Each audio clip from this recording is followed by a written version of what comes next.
We're here with Grand Valley State coach Jerry Baltes, who led his men to a second place finish at the team championships here. Coach, talk about, obviously you had to overcome at least one of Adams State or Western State, who have been dominating the sport for the past, 5 or 10 years. Talk about, what the guys did today to do that.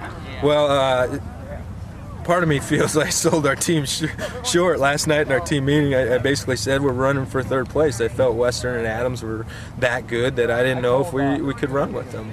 So as a coach, you want to be realistic with your team and not put them in a bad situation. Even all the way with Brent Showerman, I said, Brent, we feel you can be a 15th or 30th runner. And he said, Coach, I feel I can be a top 15 runner. And he went out and finished 14th. So that sums up this group of guys. 4 weeks ago at the conference meet, we were money. We ran a great race and then come back at the regional meet, and we were below average for the most part. So we didn't know what we were going to have today. Showerman had an Achilles injury the last 2 weeks. Larry Jolson's been dealing with a back issue. We didn't run Spencer Peugeot, who's had calf issues. We've had a lot of issues the last 2 weeks. So they believed in each other. They believed in themselves. We believed in them, but more importantly, they believed in each other and themselves. So great effort. Second's the best in our program. As good as Adams State is, I feel our guys, second place was like winning the national championship for us today in sorts. So I'm just really proud of what this group of guys have come together to do. If everyone knew the story of this group of guys, they'd be truly amazed.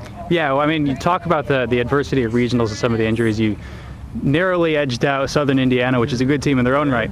Talk about what, leading up to this race, what the adversity did to help solidify this team. Well, I think, adversity brings the best out in you. You're either going to crumble or you're going to rise up. And we talked about it after the regional. At the regional, we wouldn't have beat Southern Indiana, who ran a great race. Hadn't been for Kyle Flores, who ran his first varsity race in his career, and a true freshman, Chris May. And they bailed us out. And, of course, Chad Sinney's been unbelievable the last 3 races. So, we just said, and we were 7th last year at the NCAA championship. So these guys were hungry.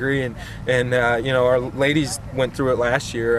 Jess Janicki didn't run the regional meet. Maddie Roach had her appendix taken out the Monday after the regional meet. So we just talked about that anything can happen if you put your minds through it and you believe in one another and you race for one another. And that's what we did today.